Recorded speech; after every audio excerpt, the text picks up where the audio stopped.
Bonsoir, Antoine Maignan pour l'AFP. Cathy, qu'est-ce que tu retiens de ce match? Il y a eu beaucoup de sérieux de la part de l'équipe de France qui l'a trouvé dans le piège. Est-ce que c'est ça qui ressort principalement avant d'élever le curseur encore un peu plus contre l'Australie? Bonsoir tout le monde. Oui, je pense qu'il était important pour nous de ne pas tomber dans le piège, de ne pas tomber dans la facilité. On avait à cœur de remporter ce match. Le plus important, c'est la victoire et la qualification. Il y a des choses à améliorer, mais voilà, je pense qu'aujourd'hui, il faut se réjouir, c'est une victoire en Coupe du Monde. Donc voilà, on est très content de pouvoir profiter de la victoire et par la suite bien récupérer pour les quarts de finale.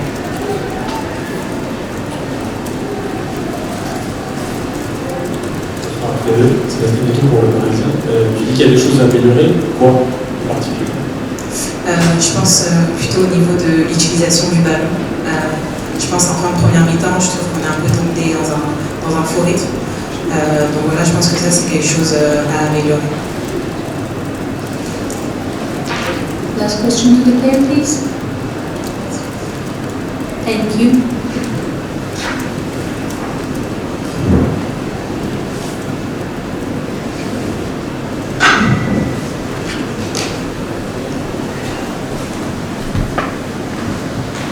Bonsoir Alain, Julien Sport.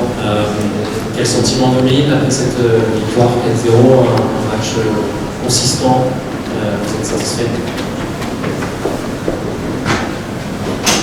Oui, je suis satisfait. Félicitations aux joueuses. C'était une soirée un peu particulière pour moi.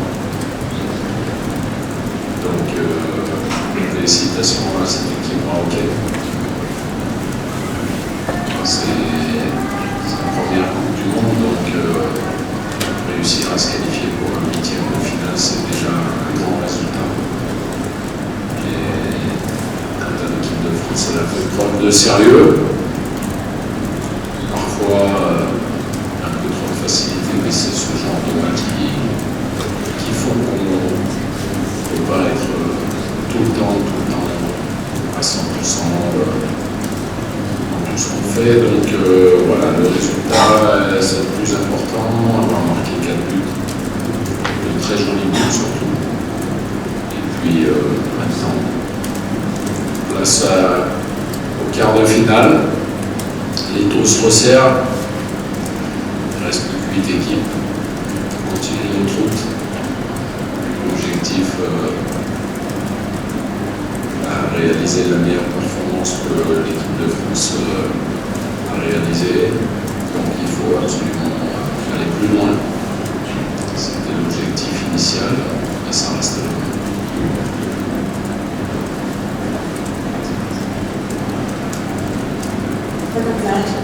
Madame Zahra Georgi, indépendant.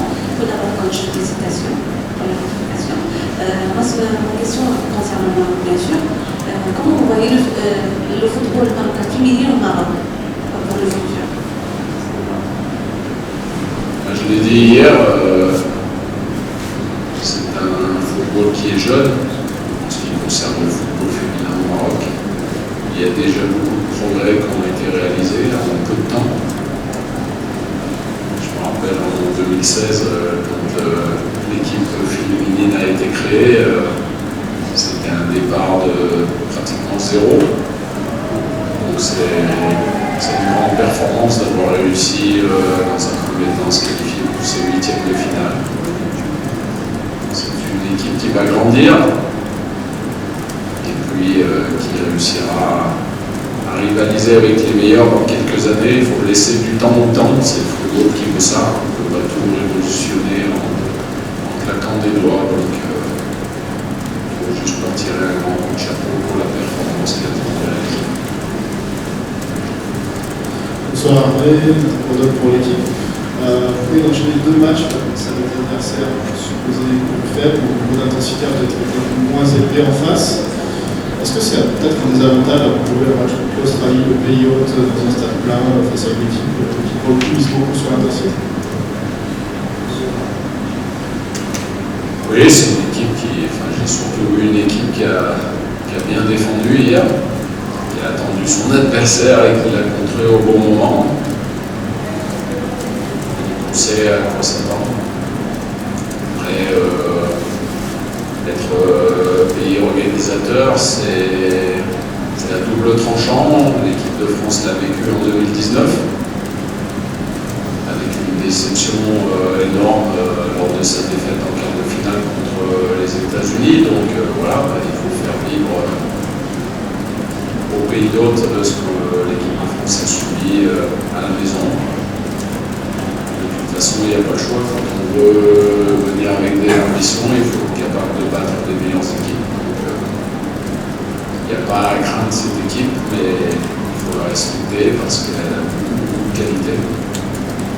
Hier, j'ai vu une joueuse qui a fait un très grand match fort, numéro 9. On est bien renseigné, on a eu l'occasion de les voir. Voilà, une force collective, une discipline collective dans cette équipe australienne. Donc, on doit bien nous préparer.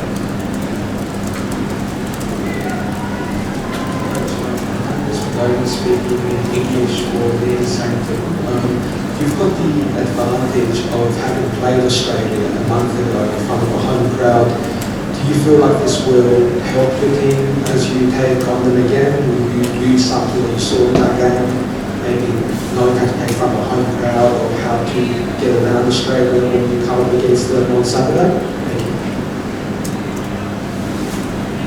I will be very honest with you.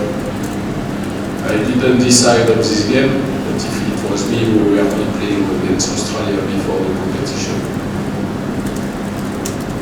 Because when you prepare one competition and you know how is your table, this is my opinion, you don't play against a strong team like this. So this game was a bit special for us. We just arrived 4 days ago. The players didn't sleep very well to play this game, but it's not an excuse. We were not at 100%, but for the next game we have to be more than 100% because the Australian team are very strong and we know it perfectly, but we'll be ready for this very important game.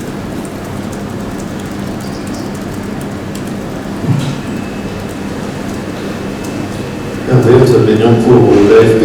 Est-ce que vous avez des nouvelles de Selma Bachar? On l'a vu boiter à la fin du match, j'ai l'impression que c'est l'autre cheville. La droite, qu'est-ce qu'elle a? Et est-ce qu'en 4 jours, ça se remet? Oui, elle a pris un coup. Je pense que tout tient bien. Elle a des chevilles douloureuses. Elle s'accroche, elle serre les dents comme elle l'a fait la première fois. Et je suis sûr qu'elle a très important ce match.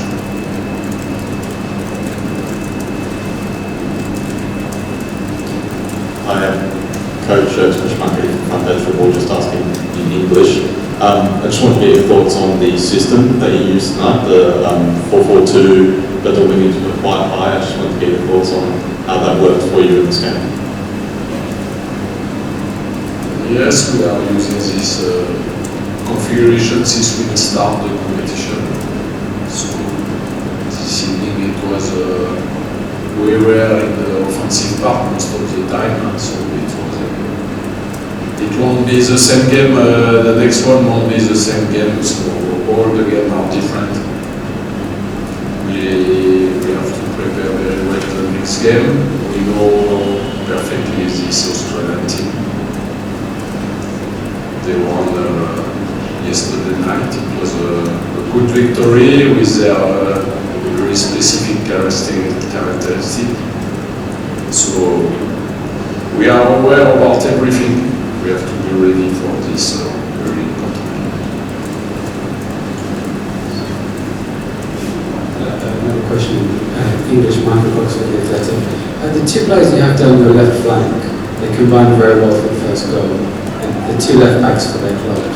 Were you always going to play them that way around, and what instructions to give them to allow them to combine so well? Yes, this is two very important players for the French national team, Kershawi and Bachar. Their association is of course very good, they are working very well. The first goal was a very beautiful action. So I'm lucky to have this kind of players. But we have to also sometimes to be better for the last passes. This evening I think we miss too much last passes. So we have to be better for the next game.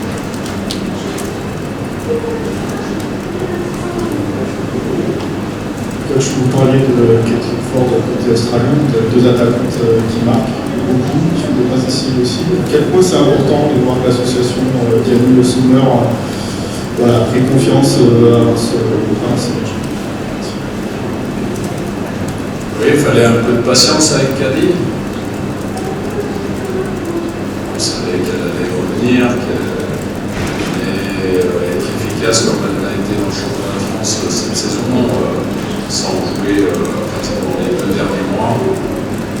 Puis Eugénie, je pense que c'est là où elle se sent le mieux, quand elle tourne autour d'une attaquante qui est capable de jouer un peu plus haut, c'est là où elle excelle. Je pense que ce soir elle a fait un match exceptionnel. Tout ce qu'elle fait, elle le fait bien, techniquement c'est propre, on a l'impression qu'elle a des jambes comme si elle avait 25 ans. Donc il faut que ça dure, on est à chaque fois impressionné par ce qu'elle est capable de faire. Et je pense qu'elle se sent bien. C'est bien qu'elle ait encore marqué un très joli but sur un super centre de Vicky Béchaud. Voilà, c'est une association qui marche bien aussi. Une nouvelle fois, Vicky fait une bonne rentrée, ce qui est important. À son jeune âge, on pourrait penser qu'il va y avoir un peu d'inconstance, mais elle fait preuve de consistance et d'efficacité. Donc c'est bien. C'est bien pour le secteur offensif. Soyons un peu plus rigoureux défensivement, parce qu'il va falloir l'être contre l'Australie.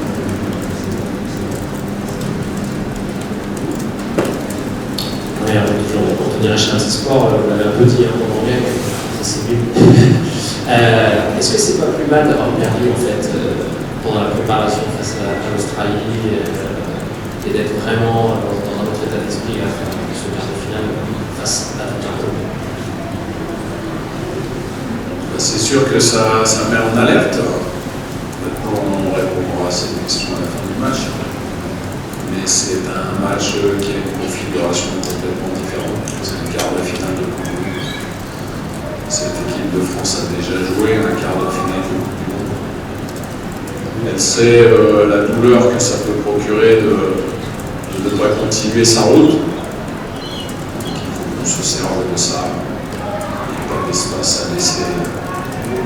Le public, déjà, ça sera dans un super stade. Le public, il sera derrière son équipe. Mais à nous de jouer et d'être très efficace, comme il va falloir l'être pour se qualifier pour les demi-finales.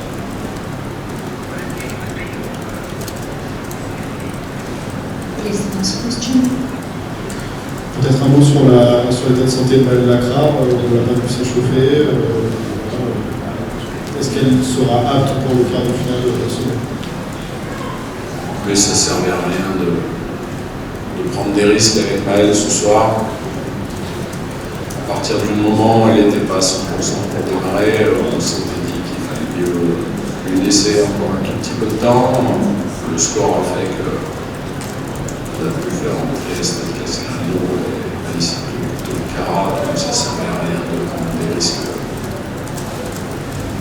Et puis, bien sûr, on espère qu'elle sera là contre l'Australie. On a besoin d'elle. Elle a réalisé un très bon début de compétition. On attend son retour impatiemment.